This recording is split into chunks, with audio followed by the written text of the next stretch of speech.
author is Gerard, Sunday School Director for New Spirit Baptist Church here in Dallas, Texas, where the Reverend Otis Grimes is pastor. And our Sunday school lesson for today, July the 7th, in the year of our Lord 2024, is Ceaseless Love. Ceaseless Love. And the reference scriptures for this lesson are taken from the book of Lamentations, the 3rd chapter, and the 16th through the 24th verse. This is lesson 6 in our lesson series, Hope in the Lord.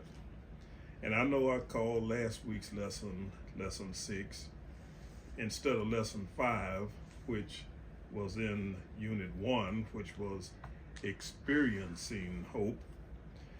But this really is lesson 6.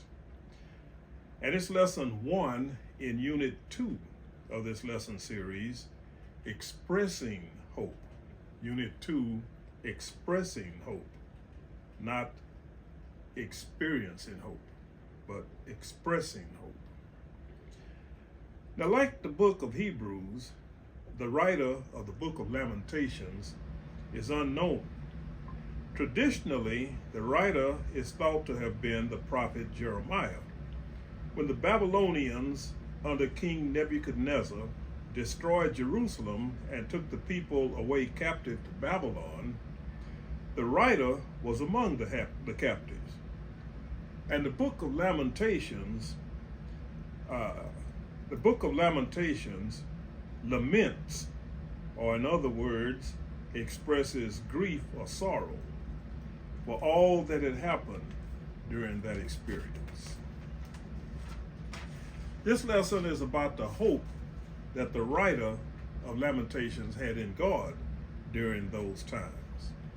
Now, reading the scriptures from the New International Version of the Bible, Lamentations, the 3rd chapter, and the 16th through the 24th verse is as follows.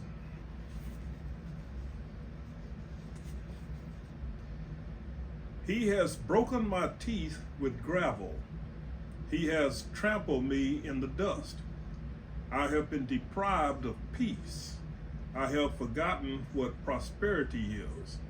So I say, my splendor is gone, and all that I had hoped for, all that I had hoped from the Lord. I remember my afflictions and my wandering, the bitterness and the gall. I well remember them, and my soul is downcast within me. Yet this I call to mind, and therefore I have hope. Because of the Lord's great love, we are not consumed. For his compassions never fail. They are new every morning. Great is your faithfulness, I say to myself. The Lord is my portion. Therefore, I will wait on him. May the Lord add a blessing to the reading, the hearing, and the understanding of his holy word. Our printed text begins near the end of a long list of metaphoric beatdowns and punishing acts by God against the writer of Lamentations and the other Jews being punished with exile by God because of their sin.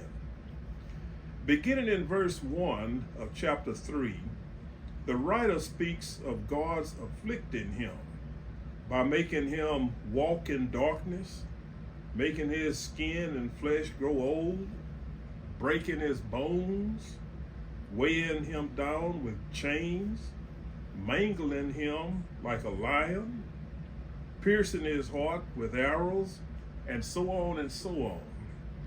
Most of it was metaphoric.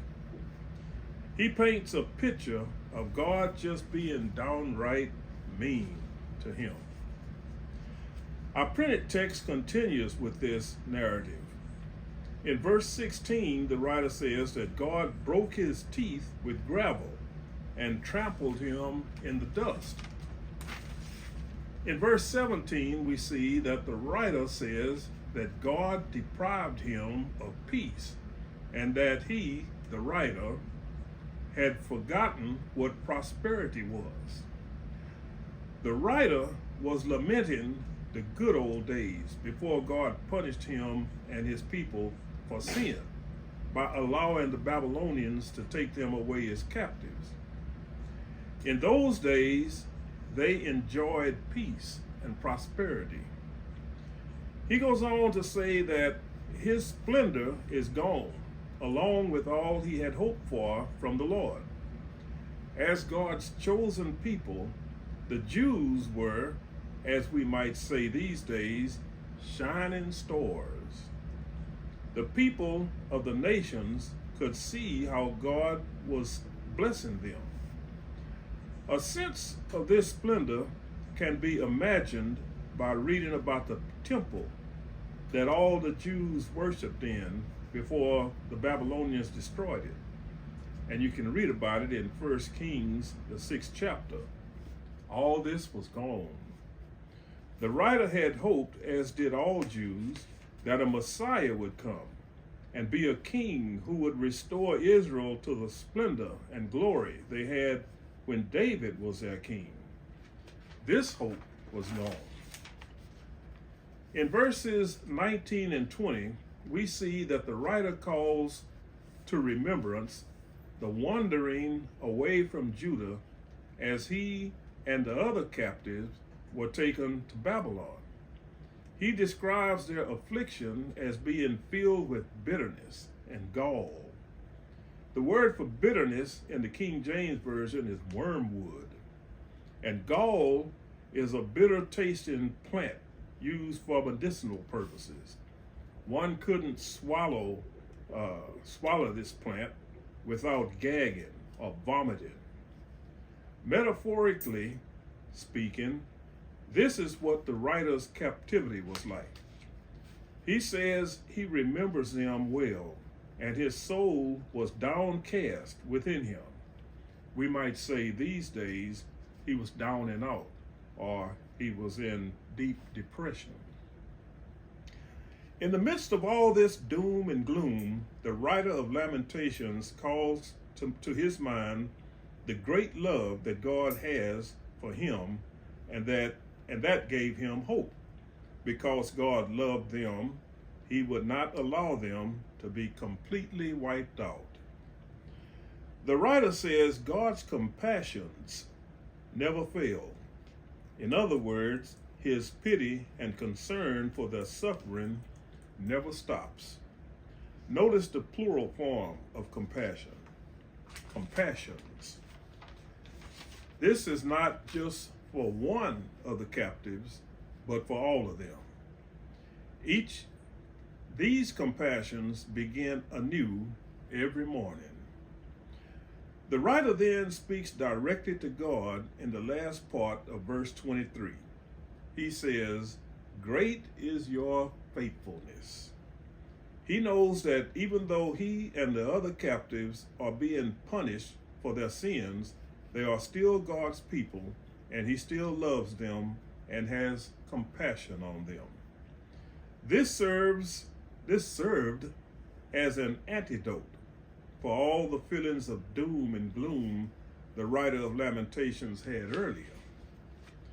And in the last verse of our printed text, verse 24, we see that the writer of Lamentations says that the Lord is his portion, and therefore he will wait on him. This brings to mind when the promised land was divided among the tribes of Jacob, the Jews. Each tribe had a portion of the land, except the Levites, who were the priestly Israelites. They managed the tabernacle and later the temple. Both were where God's presence resided. Therefore, God was their portion. And you can read Joshua, the chapters 18 and 19 to get the background on that. So even though the writer of Lamentations was suffering, he knew that God's love for him would not stop, and therefore his suffering would eventually end. All he had to do was wait on him. We have all gone through some tough times when it seemed like God had abandoned us. I've known and know about people who ended their lives in times like these. Anybody who has not faced times like these, keep living. They will come. And when they do, remember that God will never stop loving us. I hope you've gained at least one thought from this lesson. May God bless you, and may He ever keep you.